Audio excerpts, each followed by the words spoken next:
the draft got a lot of people poking their chest out. It's a lot of people feeling themselves. And that's cool. I like it this way. But make no mistakes about it. The Cowboys going to be better than y'all think.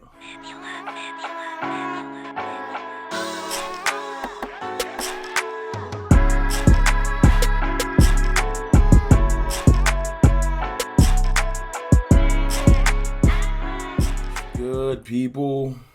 It's your boy, Mr. Rome. Cowboys fan talk. Right back like I never left. What's up with y'all, man? How y'all feeling today? You know what I'm saying? First Monday after the draft. A lot of people woke up this morning feeling themselves. People have one little good draft and don't know how to act. You know what I'm saying? You know, but I'll get to that. I want to talk about our draft, the Cowboys draft. I'll cut straight to the chase. If you're here to hear me hate on the draft, you're in the wrong place. I'm not giving the draft an A. Cut the suspense.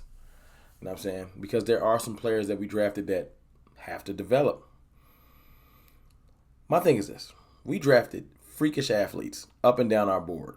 You know, above some name recognition. And at the time, you know, when you go into the draft, you want those names you familiarize yourself with. I said this in my 2-hour stream I did on Saturday. You know what I'm saying? You want those names. You become accustomed to those names. You've been in the draft mock simulators picking those names. You know, but you're not a scout. I'm not a scout. And there's players that go under the radar every year and come out and ball. Now, am I saying that the Cowboys went 9 for 9? No. Am I saying the Cowboys didn't go 9 for 9? No. It's very possible. But I'm here to tell you, the players that they picked, if you go back and revisit and just look at who we got, what we got seniors, ready-made players that got experience. Not NFL experience, but experience. A lot of playing time, except for Tyler Smith. Tyler Smith is the youngest one. But he's also one of the hungriest, most vicious players that we drafted. He looks like a vicious individual at the age of 21. I'm talking about vicious. Balling people up and throwing them in the trash vicious. Like, putting him at guard is going to be perfect. Voch Lombardi, shout out to Voch, was talking about how Tyler Smith at tackle struggled with some holding things. He got a lot of technique to work on. He's young. You know, because, you know, he had a lot of holes in college. And Connor Williams had a lot of holes at guard last year for the Cowboys. But when you get into Tyler Smith, in a phone booth, in a small area, he's way too strong and too physical for most people. You know what I'm saying? Tyler Smith is going to be a problem. His attitude, his demeanor, go listen to some of his interviews he did with the fan. Just that young man is different, you know. Wasn't the name that we were expecting. But now that they're watching him, some people just got that vicious nature. He seems like a nice guy to have a conversation with. You put that helmet on, move. Or be moved.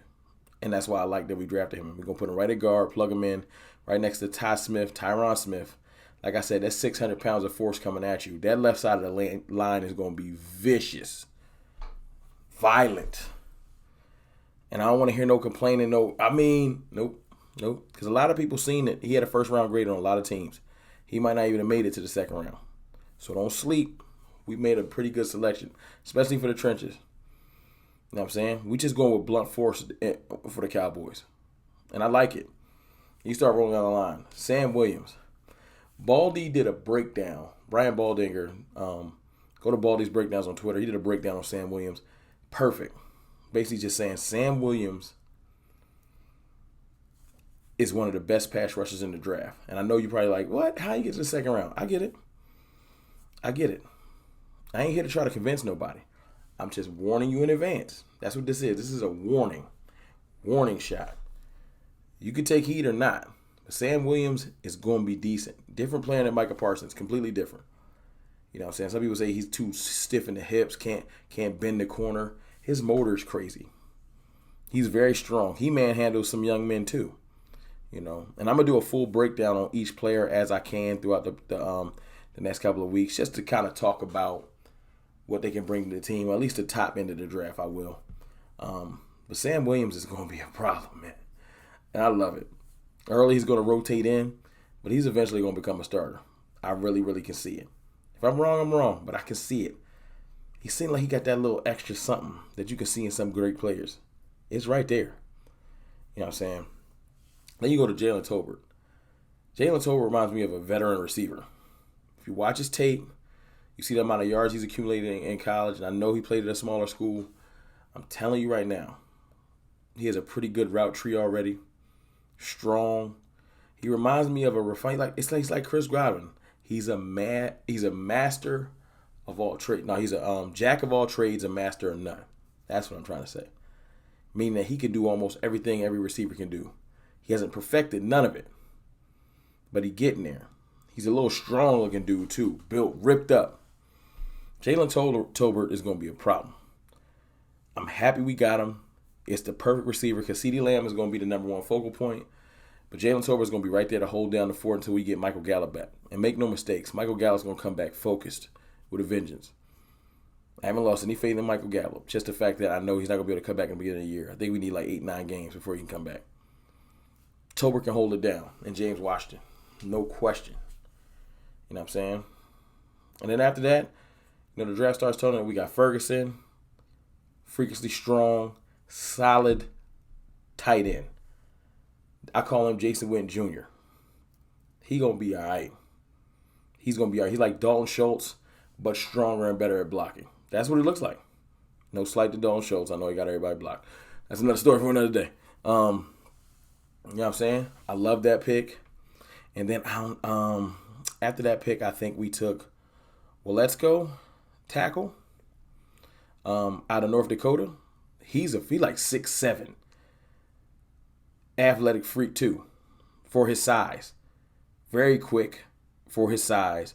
Long arms. Needs to get a little bit stronger in the NFL, but he doesn't have to start right now. But Jerry Jones went as far as to say he's going to be our swing tackle. That is dope, man. That's real, real dope. Real dope. You know what I'm saying? Then we went with Deron Bland out of Fresno State.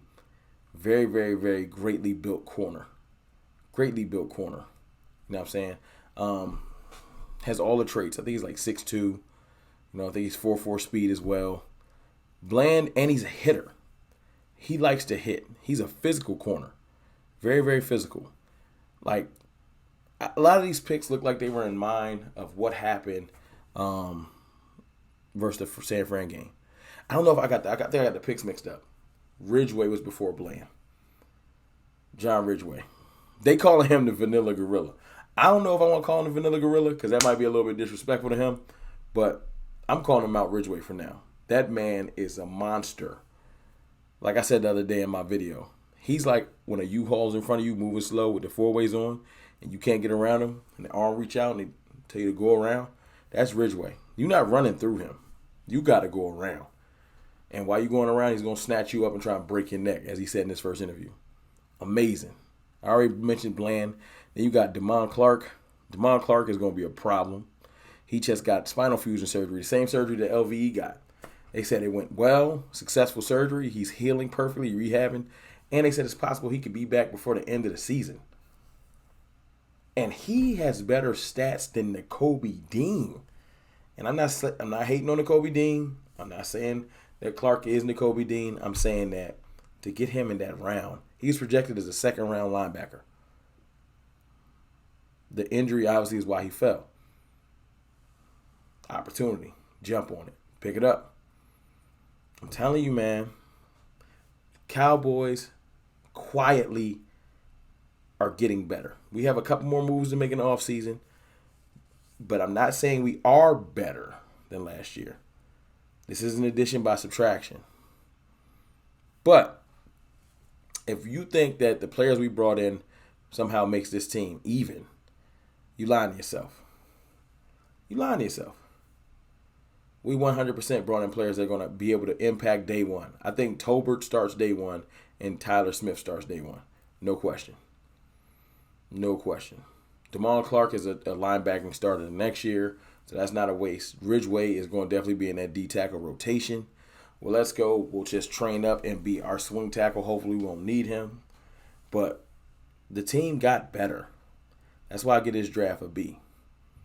A B. Now, I know you've probably been waiting for me to get spicy with my talk. And look, I can't help it. Because a lot of people woke up today and they was feeling themselves and they want to talk about how they got the best roster in the NFC East. And they just lying. I don't need to run down to you why we got better players. It ain't really that hard. You know what I'm saying? I'm hearing people mentioning they got a better running back room because their running backs have more attempts than everybody. Since when do attempts matter? What are you talking about? Like what kind of breakdown? Literally saying A.J. Brown is nice because he got doubled before. Like stupid points.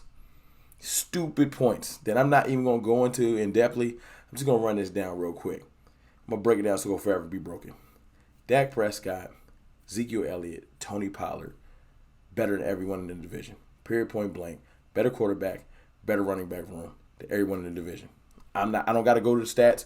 The stats are better than every running back room in the division. Hands down. Dalton Schultz, best tight end stats than everyone in the division. I know Dallas Goedert has a great name, but his production ain't showing it. Maybe because his quarterback is dash. So it is what it is. We talking about facts. They don't care about your feelings. You feel me? Then you want to go to the offensive line. We still have Tyron Smith. We now have Tyler Smith, who's better than every other left guard that I could think of in the division already. Tyler Biadasz has work to do, but we got Zach Martin. And Terrence Steele was so good, he helped us get rid of Lyle Collins. It's his fault. Then you go to Micah Parsons, D. Law, Oso Odigizua, Jabril Cox, Leighton Vander Esch, Trayvon Diggs, Anthony Brown. Come on. Safety room, Jerron Kearse with some of the top 5 safety stats in the game last year. Not a joke. Serious. Go to PFF. Check it out. Malik Hooker, who had a quietly great year last year. And I ain't even getting all the rookies. You lying to yourself if you think that anyone caught up to us in the NFC East. But I'm going to let them keep talking. I'm going to let them pump their chest out. I'm going to let them, sit in their car and yell at the windshield. Do all the fun stuff you got to do. Just know this. The Cowboys swept the division last year. And until you come and handle your business and stop talking about, well, you lost to this team. And no. Finish your food. Stop talking about another man's kill. Finish your food. What did you do versus us? Y'all ain't do Nathan Franks. So until you come out here and do something, be quiet. Watch your mouth. And show and prove. It's your boy, Mr. Rome. I holla.